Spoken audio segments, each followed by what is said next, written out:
The latest weather, traffic, and news updates online at 560theanswer.com. Now, from the Signature Bank Studios. Only the biggest stories, only the biggest guests, and only the biggest opinions. This is AM 560, The Answer. Top of the morning, Dan and Amy. Tomorrow is Election Day. We've been talking a lot about local elections in Illinois and Wisconsin in particular, Wisconsin State Supreme Court race in particular, in the closing weeks of this election. Scott Pressler, who is one of the grassroots organizers that's up there from sort of the national office, if you will. You may remember him. He's the long-haired dude. We've had him on the show, who was riding point in voter registration operations in places like Bucks County, Pennsylvania, and other counties in Pennsylvania to deliver Pennsylvania for President Trump, which, of course, happened.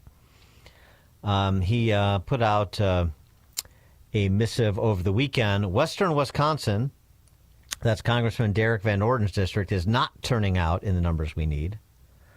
Democrat Susan Crawford has already stated she will redraw congressional maps if she's elected. So if Western Wisconsin does not turn out on April 1st for Brad Schimmel, its voters will lose their current Republican registration. We need sky-high voter turnout in Eau Claire, Grant, La Crosse, Portage, and Wood counties. Well, let's go right to the source on this and find out how that is going in advance of tomorrow's election. Pleased to be joined by Congressman Derrick Van Orden from Western Wisconsin, the third, if you're keeping score at home. Congressman Van Orden, thanks for joining us. Appreciate it. That right the first time. Please call me Derrick. Okay. Yeah, okay. Great, Derrick. Great to speak. Great to speak to some flatlanders. So this is essentially a bipartisan call. So it's right in with the. Oh, by the way, cheesehead humor. Yeah. Hey, listen, man. Elon Musk walked on stage with a cheesehead last night in Green Bay. I saw that. Yeah. Yeah. All right. Did you win the $1 million by any chance? No, I didn't. I don't. So it's funny. In order to be eligible for that, you had to sign this petition to help stop these rogue left-wing activist judges. But so I didn't know if it counted that I'm actually the first member of Congress to put in a resolution to impeach a justice. So I don't know if that like Trump did, if that would have shown special favor. But so no, and honestly, as a public figure, I wouldn't have been able to accept that. It doesn't matter how much money it is. And we need. Oh yeah, no, I know. It's kind of only half a joke because if you look what's going on, Elon addressed it directly last night. There's too many millionaires in Congress that weren't millionaires when they showed up. Yeah. And I don't know how that works out. So, but yeah, hey, back to this race, man.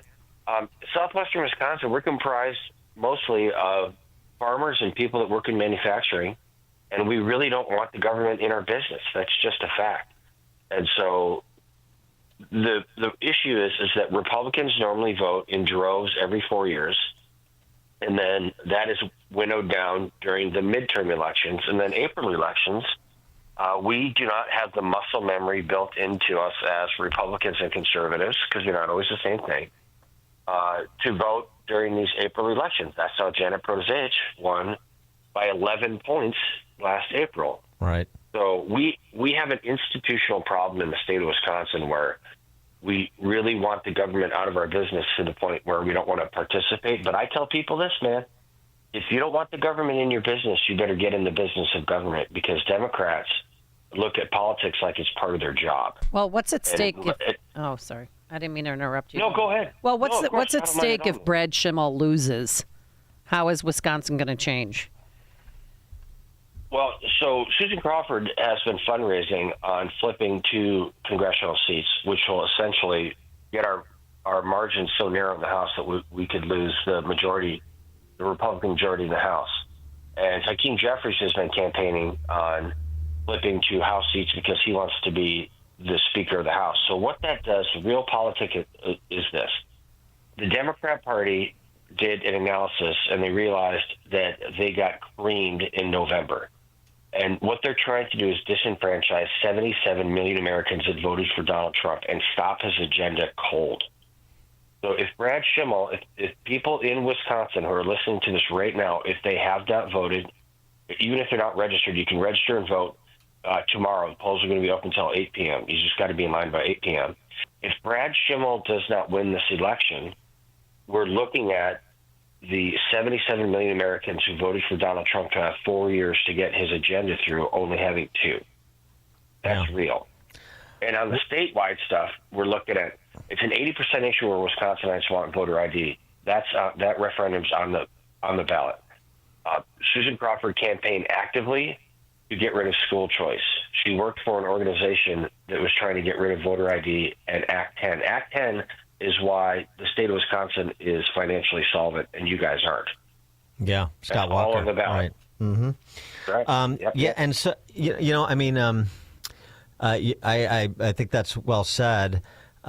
And to your point, I mean, one of the reasons that Trump called back Elise Stefanik from being his U.S. ambassador to the UN is because of the concerns that you're raising, both about what's going on in Wisconsin as well as potentially even special elections in Florida, which is a bit of a surprise. But and this is perhaps a longer term question, but it has some relevance even in the last 24 hours here before, or 36 hours before the polls close. So what you learned, you meaning Wisconsin conservatives, learned from the state Supreme Court race from last year, and how that's being applied this year to deal with something that you knew going in, which is that a lot of conservatives don't have the muscle memory to show up in municipal elections. Correct. But this is a statewide election, so this is not right. I understand, but off year elections, if you will. Correct, because it's in April, right. And we're just not used to doing that. But here's why President Trump won in the state of Wisconsin. Conservatives use the tactics, techniques, and procedures that the Democrats have been using, and that's early voting. So there was no 2 o'clock in the morning spike for Democrat votes coming in because a lot of Republicans had already voted. And that's what we're looking at now. The returns from southwestern Wisconsin, unfortunately, aren't as high as we want them to be. So, like, for instance, I know I'm getting on a plane today and I'm flying back to Washington, D.C. I knew I could not be here to vote in person on April 1st. So I ordered an absentee ballot a long time ago. I filled it out. I just put it on my kitchen table, right? And it just sat there for a while. And then I waited till I came back last Friday, and Sarah Jane, who's my wife of 31 years, an awesome mother of my children and grandmother to our grandchildren, she went down. We drove our little Viking, a UTV, down to our clerk's office. I physically handed my absentee ballot to my clerk, who I trust completely, and then she handed Sarah Jane a different ballot that Sarah filled out, and then she handed it back to the clerk. It took 7 minutes. So we have to understand as conservatives that you got to vote when you can, not necessarily when you want to. So I love riding my Harley to the polls, seeing my neighbors, waving, the whole process, showing them your ID, which you got to do when you turn in your ballot. But, show your ID, go to the machine, get the I voted sticker. I love doing that because it's part of our culture as conservatives. We love participating, right? But I knew I had to go to work in D.C. And let me give you another example. This happened. I get a note. I talk to hundreds and hundreds and hundreds of my constituents all the time. I'm constantly on my phone. I'm not playing video games. I'm talking to my constituents, right? He's an over-the-road trucker. And he's like, hey, dude, I got called away to Topeka or something, right? And he's got to pay his mortgage. And he said, how do I vote? This is on November 5th. I'm like, well, you voted already, right? He's like, no, I love voting on voting day. I'm like, well, then you're done. Like, unless you turn down that job, then you're going to have a problem making rent or paying your mortgage. You don't get a vote, and you did it to yourself. That's the problem. We like voting on voting day, but I'm imploring everyone, the ship that sailed for this election, you got to go there tomorrow. Polls, you got to be in line by 8 o'clock. Vote when you can, not necessarily when you have to. If you don't trust the postal system, which I personally do what I did last Friday, walk into your clerk's office and hand them your absentee ballot, or when early absentee balloting opens, go in there, show them your ID, and get a ballot. We have to have a cultural change in the state of Wisconsin. Yeah, I mean, that's in a lot of places, too. I mean, all these, we talked about it a bit earlier in the show, an operative friend of mine that I spoke to, 600,000 cheeseheads that voted for Trump in 16, 20, or 24. that did not vote in the April 23 election. And so, Amy, that's there's just a fraction of that is a huge universe, and it could spell the difference in this race. If 60% of the low propensity voters vote for Schimmel, we win, period. And here's what people don't seem to understand. Wisconsin is not a blue or a purple state. Wisconsin is a red state. We are a center-right state. The problem is our conservatives don't vote. Get maybe 30% of our hunters that vote. They're gunning for our Second Amendment rights all the time. A lot of people who want school choice do not vote. And this lady, Susan Crawford, is gunning for school choice. 80% of Wisconsinites believe that you should have to have voter ID to vote. But so many of these folks that believe in that don't bother voting themselves because they think their vote don't count. But we just showed that it did. Yeah, right. Donald Trump won. We kept the House. We got the Senate. That came from voting. So we're working on it up here, and we've been working super hard. I do want to thank, like Turning Point USA, Americans for Prosperity. You mentioned Scott Pressler, who's a buddy of mine. Those organizations, TPUSA and AFP, have been, I swear they're going to have to buy these young people new pairs of shoes because they've been burning the soles off doing doors, which is an incredibly effective way to do it. Our Republican Party county chairs and vice chairs and the organizations for our county parties have been working to get out the vote. And that's what this is. It's a get out the vote effort. And I started banging this drum last October, trying to tell everybody what the real stakes are. And it took so long for everybody to get on board. And I hope we just didn't wait too late or wait too long. Congressman Derrick Van Orden, he's rep for Wisconsin's 3rd in southwestern Wisconsin, as he was describing. Derrick, good luck tomorrow. We appreciate you joining us, and we'll be telling our Illinoisans here that have cheesehead friends, talk to your friends up there if you're not already on your way there to help with Election Day activities. Yep. Text them today, and listen, anytime you guys get your passport ready, you're welcome to come a little north to a small country I call America. Yes, we've heard of it. We've been many times. Derrick, thank you.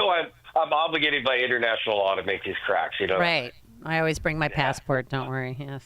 Yeah. Well, listen, hey, God bless you guys, and thanks for your work. I truly appreciate it. And if you're in Wisconsin or have Wisconsin friends, vote if you're the former and contact your buddies if you are the latter, and I would ask that God also bless you and your families. Have a wonderful day.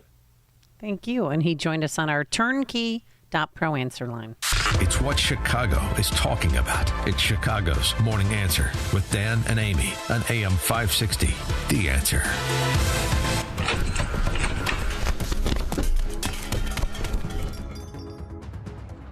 They took everything. Our equipment, our supplies, it's all gone. It's devastating. Every order is going to be delayed for months, and our customers are going to find someone else. I don't know if we'll ever recover from this. We're already getting calls from clients checking on their orders. Who knows how long it will take to get back on our feet? What were we thinking not upgrading our security? Don't let a break-in devastate your business.